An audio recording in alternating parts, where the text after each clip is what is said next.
Hello! Happy New Year, guys! Ayun, itong end of 2023, sobrang memorable din sa akin.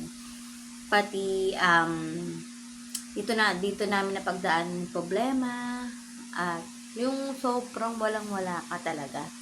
As in, tapos, yung bumangon ka ulit na sa mga problema mo.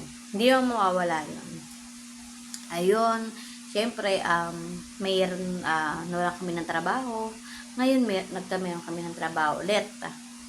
May mga friends na um, nawala, or hindi nagkaunawaan. Pero still, maging malakas kami. Ayun. At sa family ko, Happy New Year po. Pasensya na po kayo. Syempre, medyo kapos tayo ngayon. At gusto ko man makatulong. Kaso, hindi masyado okay yung aming work. Naintindihan naman nila yun. Ayun.